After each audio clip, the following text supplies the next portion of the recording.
ఈ వీడియో చూసే ముందు జై శ్రీరామ్ అని కామెంట్ చేయండి. వైశాఖ శుక్ల పక్షంలోని ఏకాదశి తిథి మే 19వ తేదీన ఆదివారం రోజున మోహిని ఏకాదశి వచ్చింది. ఈసారి మోహిని ఏకాదశి రోజున అనేక శుభయోగాలు ఏర్పడుతున్నాయి. పంచాంగం ప్రకారం ఈసారి మోహిని ఏకాదశి రోజు 3 పవిత్రమైన యోగాలు ఏర్పడుతున్నాయి. కాబట్టి ఈ శక్తివంతమైన యోగాలు ఏర్పడడం వల్ల మోహిని ఏకాదశి రోజు ఈ వీడియోలో చెప్పే విధంగా మీ ఇంట్లో పూజ చేస్తే మీరు కోరుకున్న కోరికలు నెరవేరి ఇంట్లో సుఖ సంతోషాలు నెలకొంటాయని వేద పండితులు చెబుతున్నారు. హిందూ మతంలో ఏకాదశి తిథి అంటేనే విష్ణువుకు అంకితం చేయబడింది. ఏకాదశి రోజున శ్రీహరికి ప్రత్యేక పూజలు చేస్తారు. వైశాఖ మాసంలోని శుక్లపక్షంలో వచ్చే ఏకాదశిని మోహిని ఏకాదశి అని అంటారు. ఈ రోజుకి విశేష ప్రాముఖ్యత ఉంది. ఈ ఏకాదశి రోజున విష్ణువుతో పాటు మోహిని అవతారాన్ని పూజిస్తారు. మనం తెలిసి తెలియక చేసిన పాపాలన్నీ కూడా తొలగిపోవాలని, సుఖ సంతోషాలతో జీవించాలని భక్తులందరూ కూడా మోహిని ఏకాదశి పవిత్రాన్ని ఆరాధిస్తారు. ఈ రోజున పూజలు చేయడం ద్వారా మీకు సుఖ సంతోషాలు ప్రాప్తిస్తాయి. ఏకాదశి రోజున అతి శక్తివంతమైన అమృత యోగం ఏర్పడింది.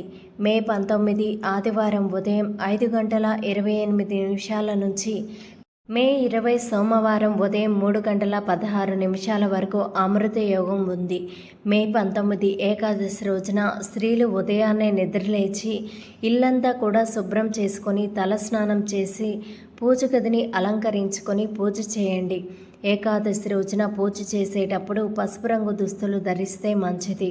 అలాగే పూజ చేసేటప్పుడు చామంతి పూలను దేవునికి సమర్పిస్తే ఇంకా మంచిది. పూజలో దేవునికి నైవేద్యంగా 2 అరటి పండ్లు లేదా ఒక చిన్న బెల్లం ముక్క నివేదించినా మంచిది. ఏకాదశి రోజున పూజ చేసేటప్పుడు ఓం నమో భగవతే వాసుదేవాయ నమః అనే మంత్రాన్ని 3 సార్లు జపిస్తే చాలా మంచిది.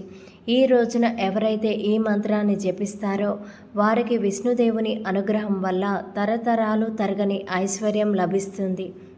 ఏకాదశి రోజున పూజ చేసేవాళ్ళు మీ పూజ గదిలో అక్షింతలు పెట్టి పూజ పూర్తయిన తర్వాత వాటిని మీ పర్సులో పెట్టుకోండి. ఇలా చేస్తే మీ ఇంట్లో డబ్బు ప్రవాహం పెరుగుతుంది. అలాగే మీ ఇంటిపై లక్ష్మీ కటాక్షం ఎల్లప్పుడూ ఉంటుంది. ఏకాదశి రోజున చేసే దీపారాధన వల్ల రెట్టింపు పుణ్యఫలం పొందవచ్చు. ఏ ఇంట్లో అయితే ఈ రోజున దీపారాధన చేస్తారో ఆ ఇంట్లో లక్ష్మీదేవి నివసిస్తుంది. ఏకాదశి రోజు ఉపవాసం ఉన్నవారికి అనేక జన్మల పాపాలు నశిస్తాయి. ఈ రోజున ఉపవాసం ఉండని వాళ్ళు మాత్రం సాయంత్రం సమయంలో అన్నం, ఉల్లిపాయ వంటి ఆహార పదార్థాలను పొరపాటున కూడా తినకూడదు. అలాగే మద్యం, మాంసాహారం వంటి వాటికి దూరంగా ఉండాలి. రోజు పూజ చేయలేని వారు ఈ ఏకాదశి రోజున ఇంట్లో పూజ చేస్తే రోజు పూజ చేసినంత పుణ్య ఫలితం ప్రాప్తిస్తుంది. క్షీరసాగర మదనం చేసే సమయంలో అమృతం బయటకు వచ్చింది. ఈ అమృతం కోసం ఒక పక్క దేవతలు, మరో పక్క రాక్షసులు మధ్య పోటీ నెలకొంది. దేవతల కంటే రాక్షసులు బలవంతులుగా ఉన్నారు. అప్పుడు సకల దేవతలందరూ మహావిష్ణువును ప్రార్థించారు. అప్పుడు మహావిష్ణువు మోహిని రూపం ధరించి రాక్షసులను బంధించాడు. రాక్షసుల చేతికి అమృతం చిక్కకుండా దేవతలకు అందజేశాడు. అందుకే ఈ ఏకాదశిని మోహిని ఏకాదశి అంటారు. ఏకాదశి రోజున స్వయంగా శ్రీ మహావిష్ణువు మోహిని అవతారాన్ని ధరించాడు. ఈ ఏకాదశి చాలా శక్తివంతమైనది. రావి చెట్టులో విష్ణుమూర్తి కొలువై ఉంటాడు.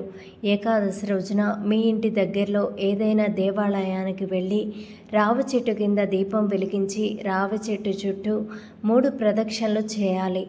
ఏకాదశి రోజున ఎవరైతే రావి చెట్టుకు ప్రదక్షిణలు చేసి రావి చెట్టును ముట్టుకొని నమస్కారం చేస్తారో వారికి ముక్కోటి దేవతల ఆశీర్వాదం లభిస్తుంది. అలాగే ఈరోజు రావి చెట్టుకు నీళ్లు పోస్తే ఇంట్లో డబ్బు సమస్యలు ఉండవు. ఇలా చేస్తే మీకు డబ్బు సమస్యలు ఉండవు. మీ పర్సులో ఎల్లవేళలా డబ్బు ఉంటుంది. ఎందుకంటే సకల దేవుళ్ళు రావి ఆకుల్లో ఉంటారని నమ్మకం. ఏకాదశి రోజున మరీ ముఖ్యంగా తులసిని ఆరాధించడం మంచిది. ఇంట్లో తులసి మొక్క లేని వారు ఏకాదశి రోజున మీ ఇంటికి తులసి మొక్కను తెచ్చుకుంటే చాలా మంచిది. ఈ రోజున తులసి మొక్కను తెచ్చుకోవడం వల్ల స్వయంగా లక్ష్మీదేవిని మీ ఇంటికి ఆహ్వానించినట్లే. ఏకాదశి రోజున మీ ఇంటి ప్రధాన ద్వారం ముందు వినాయకుడి చిత్రాన్ని ఉంచడం ద్వారా మీకు శుభ ఫలితాలు లభిస్తాయి. దీనివల్ల మీ ఇంట్లోకి దుష్ట శక్తులు రాకుండా ఉంటాయి.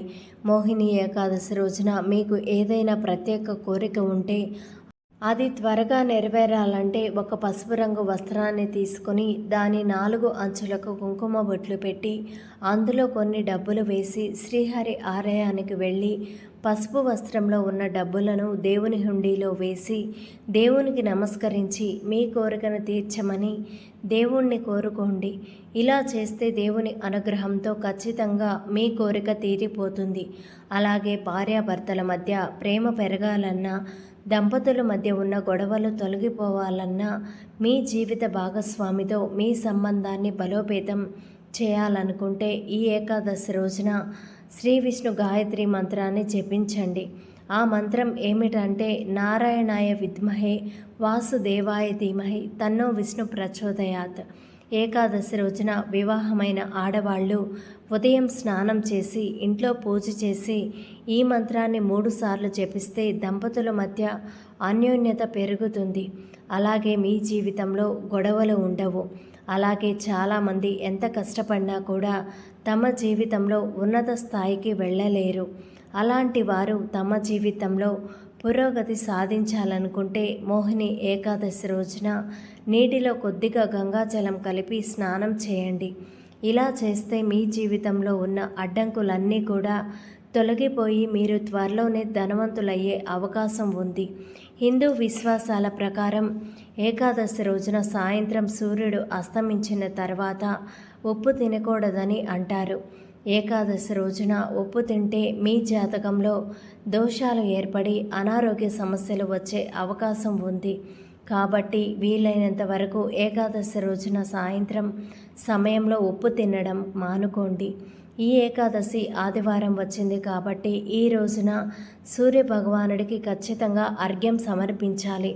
సూర్యునికి అర్ఘ్యం సమర్పిస్తే మీకు చాలా మంచి జరుగుతుంది.